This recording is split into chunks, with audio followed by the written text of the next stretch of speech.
Well, I heard that the person who's taken over, they say, is worse. He was part of Al-Qaeda and ISIS, but then he claims that... What a rap sheet. Yeah, I know. Sheesh. But then he, reformed himself, so he's no longer a part of those groups, so...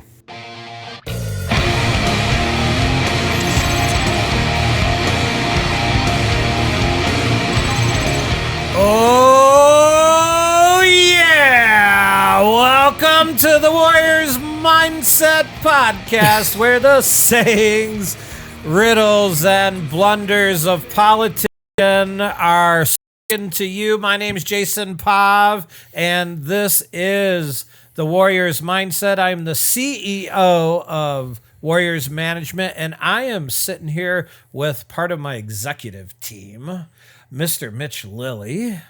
What's going on, everyone? Ooh, and his lovely bride. Victoria. Victoria. Mitchell's wife. You can just call me Mitchell's wife. I like calling you Toria. I'm trying to get to that. And do you remember last time you were here, I said your last name was Mitchell? Yeah. Victoria Mitchell. I know, but this is Mrs. Victoria Lilly. And how are you today? Doing really well. It's such a Thanks for pleasure to having me. have you back. Thank you. Yeah, Victoria, she puts together our agenda. And you've been doing that for about a month now. Yeah, doing all the research behind the scenes. Yeah, and over the last few weeks, you became you're officially working for Warriors Management as an executive assistant, right? Yep, working for the podcast, doing some street marketing, and also filling in as a hostess at the Grateful Crow. Yeah, how's that? I've been really liking it. A really nice couple came in the other day, and I told them about our appetizers, convinced them to get some mussels. Yeah. And then they said, "How long have you been working here?" I said, "Well, it's my second day." And they said, "How have you tried so many things on the menu?" Wow. Did you say, "Well, I'm sleeping with one of the owners"? Like that. Yeah, No, I basically. accidentally called him my boyfriend. It was weird. Oh, you yelled at me one time when he was your fiance. You yelled at me. Yeah, interesting. Well, I'm glad to have you back, and you're interning with us, right? And you're going to be doing stitches when Mitch cuts himself building houses and stuff, right? Right. Yeah. So today is our episode, Political Perspective, or what the fuck is going on. And one of the big people that are part of this information that we gather is our Chief Operating Officer, Patrick Pavlich. Yes, sir. Yeah, What the fuck's man. going on? What the fuck is going on? There's all kinds of shit going on all the time. I can't even keep up, and I'm paying attention, and I'm like, I sit here, want to be at home and watch a movie or something, but I find myself watching the news and scrolling through X. Well, I thought something was cool is that we don't need a passport to go to Canada coming up. I heard it's going to be a part of our great country. So what do we need? Nothing. We're good. You just drive across the line. It's like We're going to Ohio. It's like going to Ohio, exactly. Oh, shit. Let's get right into it. The President-elect, Mr. Donald J. Trump, he posted this morning. It was a pleasure to have dinner the other night with Governor Justin Trudeau of the great state of Canada. I look forward to seeing the governor again soon so that we may continue our in-depth talks on tariffs and trade, the results of which will be truly spectacular for all. DJT. Hello, Governor. Hello. I love how he said it twice, just to really hammer it home. He's like, this was not a typo. This is so wild. It's like family drama thrown out in front of the world, and it's countries. It's great. Crazy. It's great. Well, I love Canada. I play hockey. I mean, I'm partially Canadian because I play hockey. Tim Hortons was a big staple in my life, even today. Yeah, Tim Hortons was a hockey player. You know that, right? Mm-hmm. Yeah. How much money would you guys pay to get to see Justin Trudeau's live reaction to reading this? Oh, it would be so good. That's amazing. Yeah, and At least $5. isn't it amazing the power of Sorry. What just happened? I scooched up and I smacked my shoulder on that shelf so hard. Good thing it wasn't like the corner of your head or something. So accident prone. That was crazy. I was like, was that the microphone bobbing back and forth up there? Sorry. If you're hurt later, we can sue the company. Hey, we've got good insurance. There we It's go. okay. Yeah. Well, anyway, I love Canada, and I know a lot of Canadians that are pissed. No, like About this? they're pissed about the way Canada's going. The inflation is worse than us. The healthcare, which is supposedly paid for, is a crock of shit. Months behind. And they're taking away guns. Sounds terrible. It does. So I think I would like to be a big proponent to all my Canadian friends. Let's join arms and become one. I would be an advocate for that. I'd like that. That'd be kind of cool. I think some Canadians are too. Well, check this video out.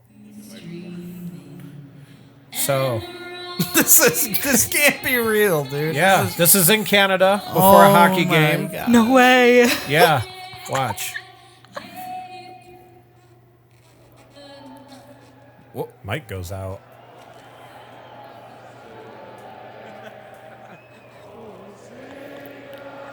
It's a great song. Oh my gosh, I have chills.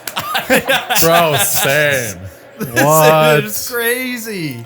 Or the land. Free and the Oh my gosh, man. Yeah. Why are they? They're all so happy about it. Yeah. They're all ready. They know the song already. Now listen, let me explain something. I gotta be honest, I don't know the national anthem. Let of any me of the let me country. explain something and like the significance and then like some lack of significance. Okay. So this was very cool, right? But I grew up playing hockey, so did Pat, and all hockey games, if in Canada, if they're playing against an American team, they will play both national anthems. And the same thing here. And the same thing here. So if the Red Wings are playing the Toronto Maple Leafs, they're going to play both. But if the Red Wings are playing the Florida Panthers, they're only going to play the United States. Makes sense. So what happens is in the other like in our country, we would play O Canada first, and then ours second. They would play ours first, and then O Canada. So O Canada was going to come right behind it, right? Mm-hmm. And it's like it's the norm. There's a lot of American teams that go on there, but it's more than that, man. It's because they see it with their government just like what we see. The over fucking spending, the wars, the inflation, the restrictions, all that. All the people are on the same page. We just want to be left alone for the most part. We just want to be left alone. And so I think that's very cool. And as fun as all that is, it's very symbolic. Like, I'm not surprised by any of this. It's surreal because, my theory is that once the United States gets into a good place, like a real democracy, the world's going to follow, But let's start about how we can make our country better, don't you think, Pat? Yeah, I think Doja's still going at it. Yeah, Doja's still going at it, and we're going to kind of keep you updated. And Victoria, you're going to pick some things for us to go over. So what did you pick today? What is Elon Musk and Vivek up to with Doge? Well, I thought this was kind of cool. It was actually just showing what countries give the most humanitarian aid to other countries. And on our video, we can see this chart here that the United States just vastly gives and gives and gives way more money than any other country. Probably all of those combined. Yeah. I'm looking at that chart, right? Yeah, what are the totals there, Elijah? I'm having a hard time reading.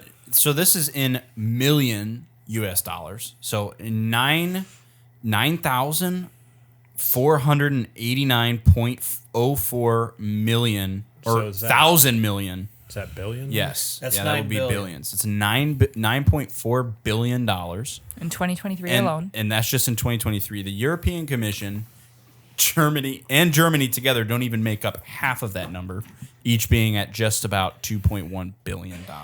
We're always getting our nose stuck in everywhere. Like, it's ridiculous. Why do you think that is? Why do you think our nose is stuck in everywhere? Because war makes money. And I think that That's one of the reasons. this number is how much we're spending on aid out there, but the reality is we're probably bringing in at least twice that amount after spending this. That's how I feel. That's more conspiracy. Yeah. Well, But no, it's not conspiracy. It's fucking true that this money is being filtered to bullshit. I'm not saying some of it isn't being humanitarian, but I bet you we're going to see. But watch this. This is fucking blackmail. This is control. If I give money to an employee, I expect them to do a certain job. Do you not think that there is ass from these countries to give this money? Fucking A right. Right?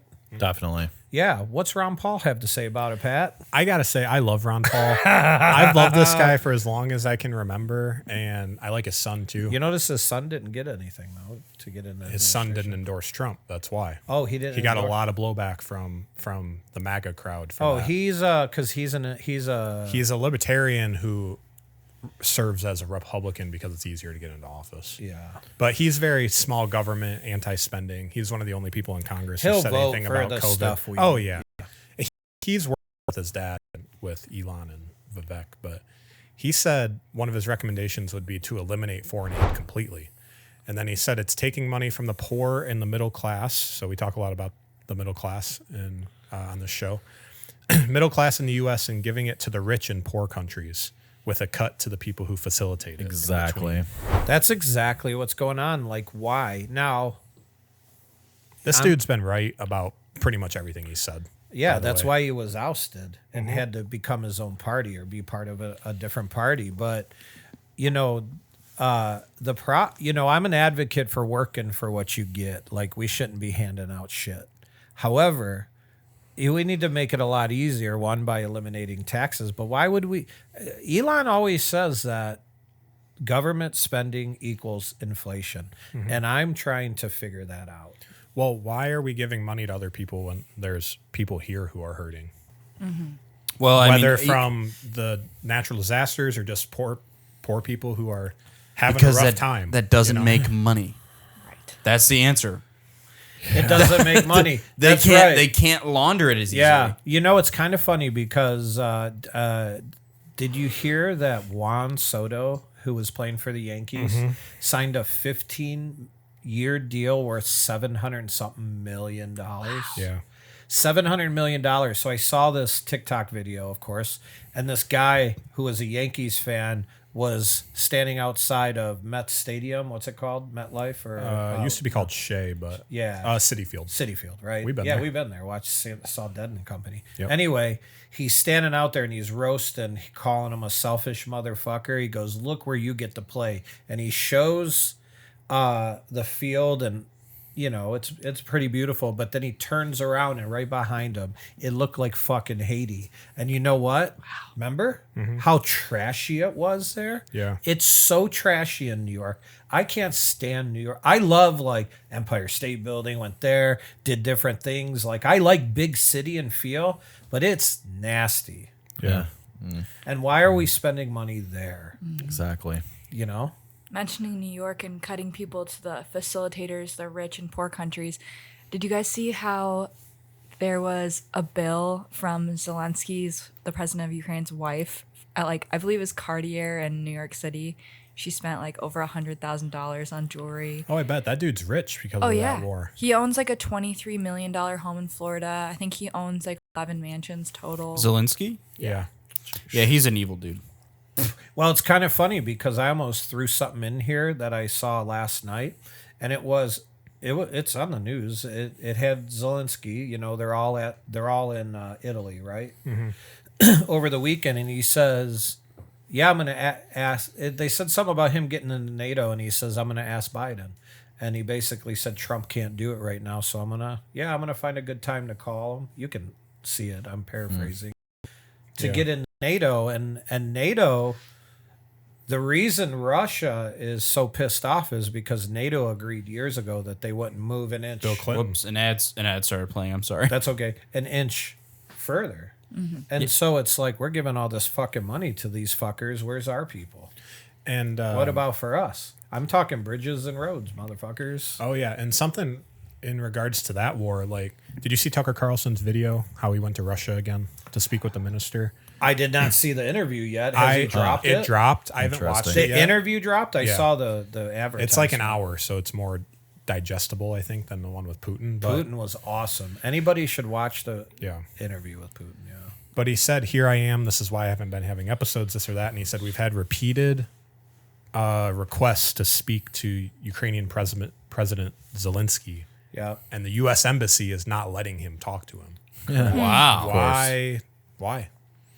Because he's an actor. Did you ever see him dancing around in tights? Yeah. Do you ever see that? But I'm curious to see how things pan out because that whole region's all fucked up. Like why is Europe all this stuff? Well, that war looks like it's winding down. The other war sounds like it's winding down, and now there's all this unrest. Dude, You got breaking news? breaking news. Get the fuck out of here. Israel bombs Syria and seizes territory as Netanyahu pledges to change the face of the Middle East. Get Wow. out of here. Just now happened. Well, we just happened. I was trying to lead into that area's all fucked up. Syria. Yeah. Syria fell. And in between, before we recorded this, I said, well, who's going to be in control? Yeah. Remember I said that? Wow.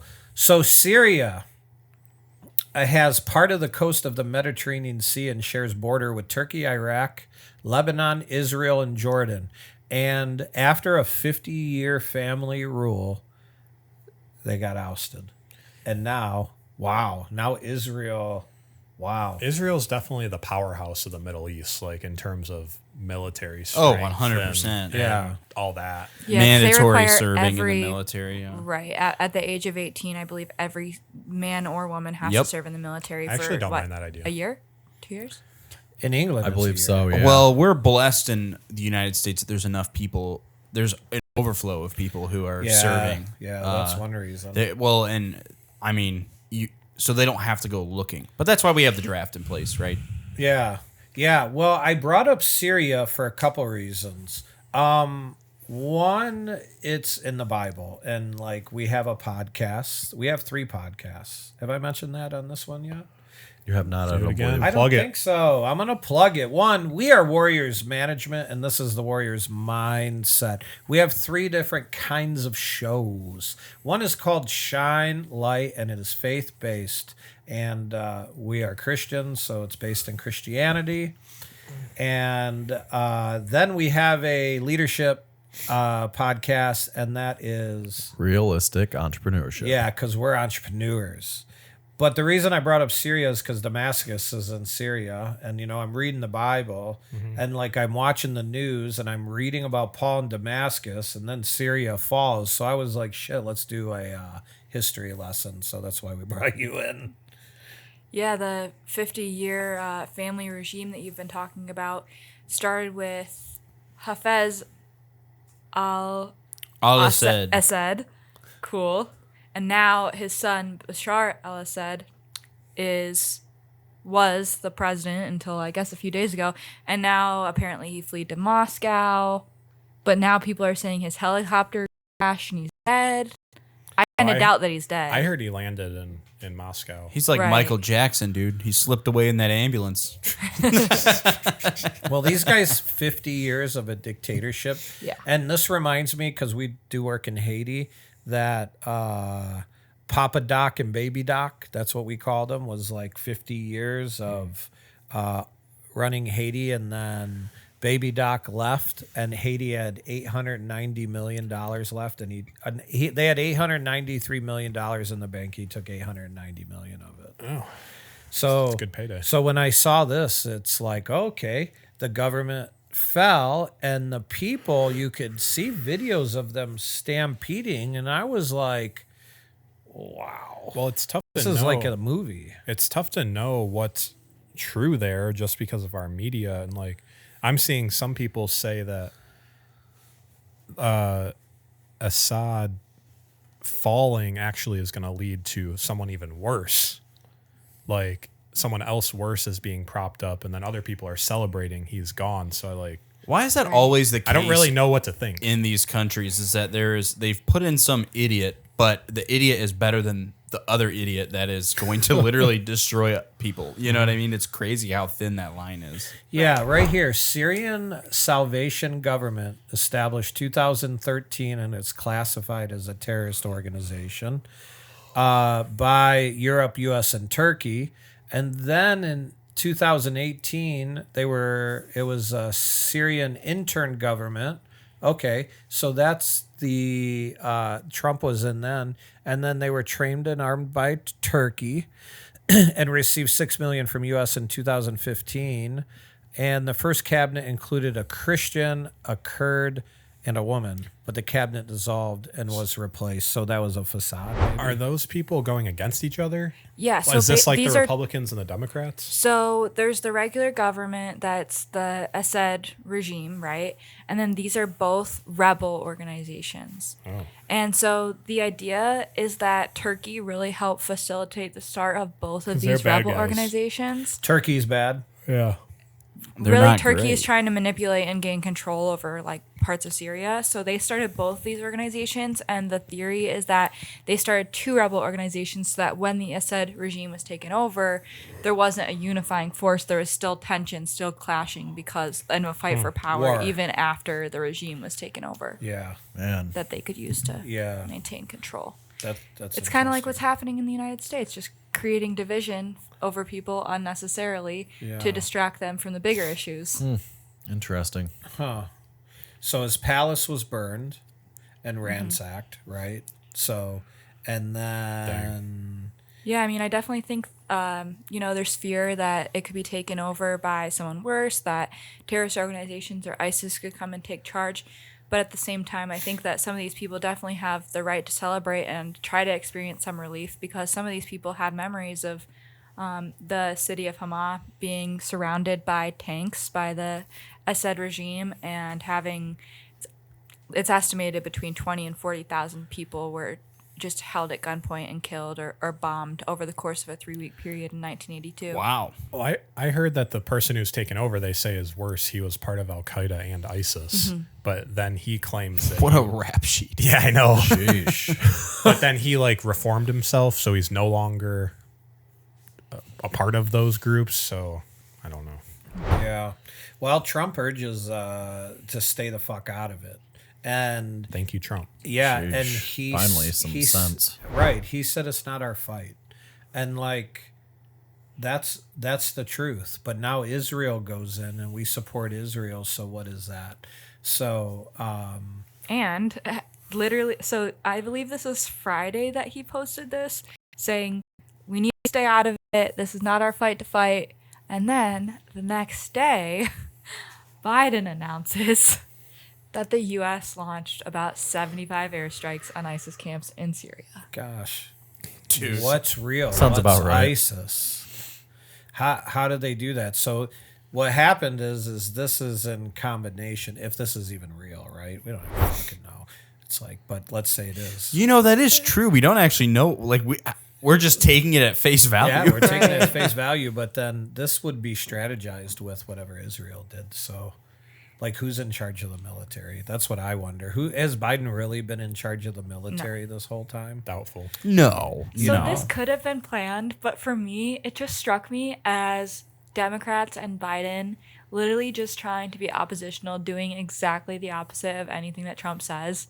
Literally bombing people just for the sake of doing the opposite They're of what trying to Trump make a bigger advises. mess for Trump to have to clean up. Anyone who is decent or perceived to be decent is like, all right, Trump's in charge. We're going to do what he says. He goes to France, meets with Macron. That seemed pretty cordial. He goes to England and He meets met with a lot of people. with the future king. He met with Jill Biden there too. Yeah, she Brought out likes some Trump. cologne. I've said that before. I told She you. wore red. She voted for Trump.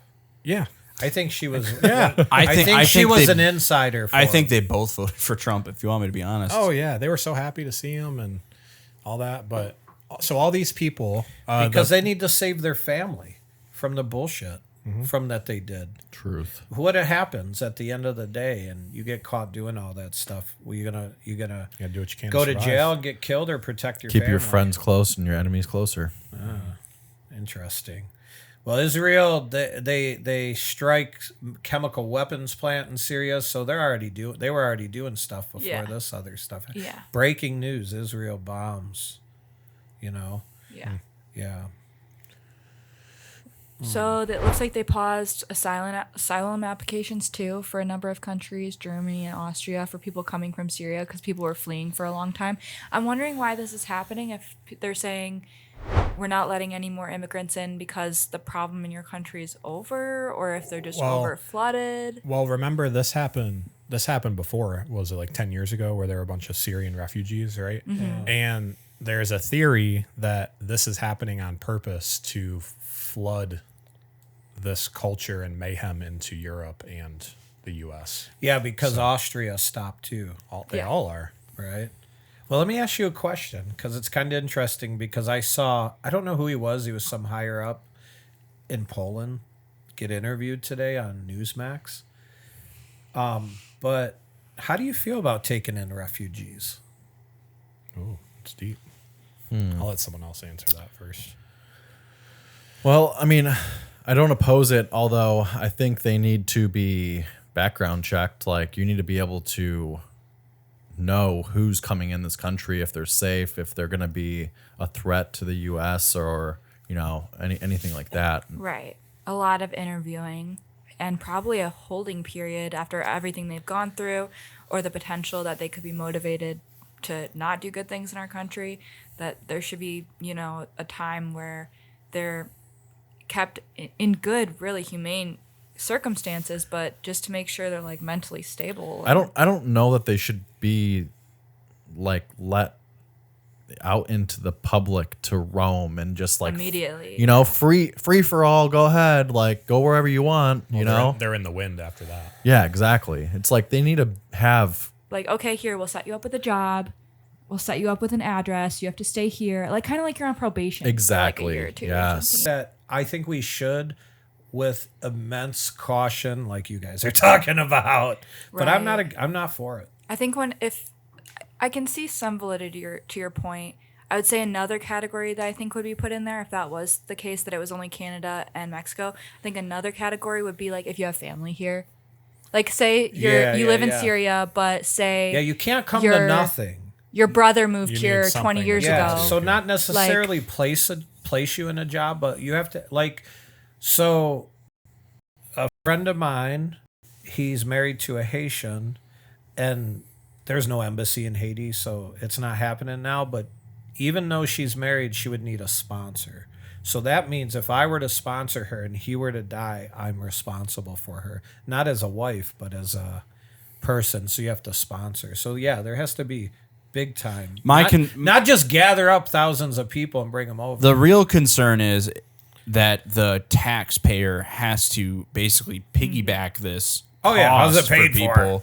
But at the same time, why are there jobs set aside for these refugees, but not the American people? Like that's where it becomes a problem for me. Yeah. America first. Speaking of taxpayers, this is probably my favorite part of this whole ordeal, is that the CIA is funding one side, and then the Pentagon is funding the other side. Holy so shit. we're fighting ourselves again. And this is probably legit because it's the Los Angeles Times, so Oh God. Yeah. they wouldn't critique the government if it wasn't true. Well, now that Trump's there, yeah. Well, that's what they said in, World War II. Like the cabal, the banks were funding both sides. Yep. Germany and everything else. Because war is just to make money. It's not It's good. just about money. Well, It's it's gross. about depopulation too, which is about money. It's all kinds of stuff. Bill But Gates. yeah, well, hey, there's a reason we should pay attention to Syria, I think. And one of that reasons is I think it's partially biblical in some ways. I agree. Right? So this is kind of like land being taken back, but we'll see who's taking it back. It's always been a thing since literally ancient times. It's been a battle. Yeah. there. It's been a battleground. It was funny how Biden tried to get some street cred though the other day. He was like, "Oh yeah, by the way, everything that happened with this terrible dictator regime falling, it was all because of everything that we've done by funding the war in Ukraine and Yeah, funding the war in Israel. to So, quote pat him, myself on the back. our approach shifted the balance of power in the Middle East. That's Hey, it. I heard him say that, and I was like, "Yeah, maybe you're right." I mean, I'm open. I'm not gonna. You need to give credit where credit is due, But the one thing I like about everything that's going on is patriotism. There is like people are really. It's like a curse has been broken. It's like there's a different kind of reset, not the Great Reset.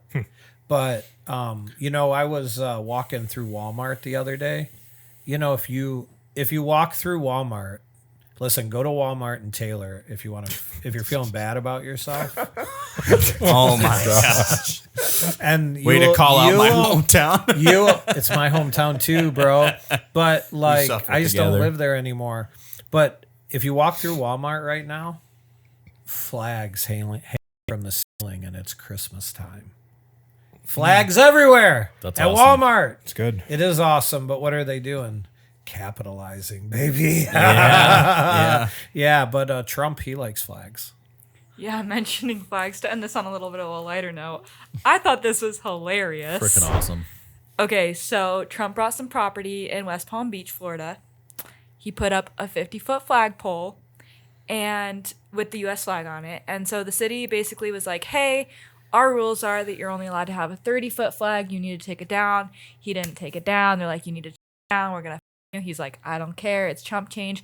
They're like, okay, so we're going to charge you $1,000 a day. He's like, yeah, no problem.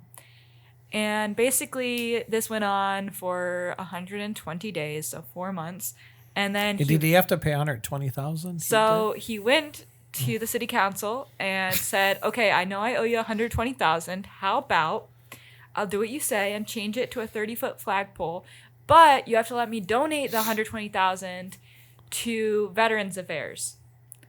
And they said, okay, Yeah. okay, fine. As long as you donate $120,000, we agree. So he did that, which, good for write-offs, also helping veterans. So 2 birds, 1 stone. Yeah. And then, He brought the city into his humanitarian project. right. They get to Yeah, pat brought themselves on the government back, into too. nonprofit world. Right. So Nice. he took down the 50-foot flagpole like they asked him to. And then he had some guys come in and build a 20-foot hill and put the 30-foot flagpole on top of that. So Oh my now gosh. it's 50 feet tall. Oh, That's awesome. dude, that is so awesome. What a legend. It is, and that's when he talks about regulations and bullshit that hold us back. You know how much bullshit, and you just have So to much. talk about getting through red tape by building a mountain. Wow. I'm tired Wow. of jumping through hoops. Yeah. Well, thanks, guys. What a great episode. Yeah. Toria, thank you for Absolutely. joining us. Elijah, your input and your knowledge is always awesome. And my bros and business partners, Mitch and Pat, you guys have a Merry Christmas. And You as from well. all of us here at Warriors Management, Merry Christmas to yours and to you. See ya. Adios. Peace, guys.